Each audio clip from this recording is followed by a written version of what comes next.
Naranasan mo na bang mawala ng isang bagay? At nung nawala to, gustong-gusto mo siyang makita? O hindi mo talaga siya titigilan hanggat hindi mo masumpungan? Alam niyo ba mga kaibigan, mayroong binanggit sa Biblia, sa aklat ng Lucas, chapter 15, verse 8 to 9. Isang talinhaga na binanggit ng Panginoon nung siya ay kinakausap ng mga eskriba at pariseyo. Alam niyo, sabi niya doon, meron daw isang babae na mayroong 10 pilak. At dun sa kanyang 10 pilak, may isa doon ang nawala.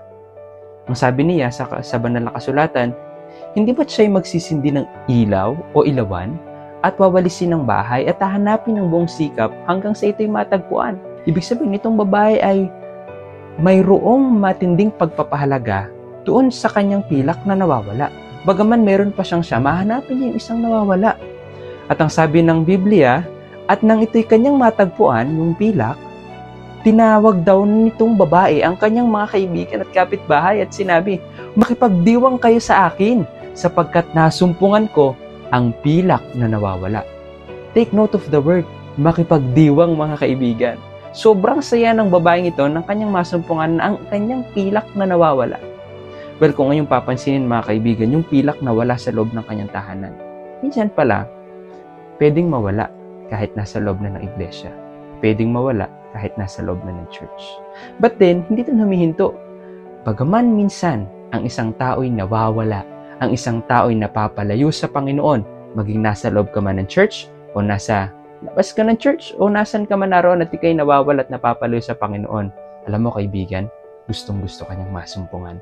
Alam mo kaibigan, hindi nagbabago ang halaga mo sa kanya. Alam mo kaibigan, kapag nasumpungan ka niya, ganun na lamang yung kanyang pagdidiwang. Ganun na lamang yung kanyang kasiyahan.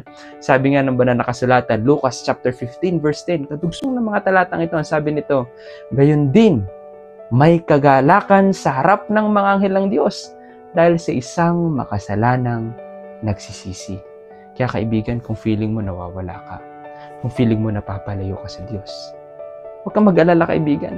Hindi humihinto ang Diyos sa paghahanap sa iyo. Pero kaibigan, hindi natatapos doon. Ang sabi ng banal na kasulatan, masaya ang Diyos sa isang makasalanang nagsisisi. At yung kinapapalayo sa Panginoon, kaibigan, panahon na. Panahon na para ikaw ay muling makipagkonekta sa ating Panginoon. Lumapit ka sa Kanya. Kung ikaw hinahanap niya, kaibigan, hanapin mo rin siya. At sigurado ako na kapag hinanap mo siya sa ayon sa banal na kasulatan, masusumpungan mo siya.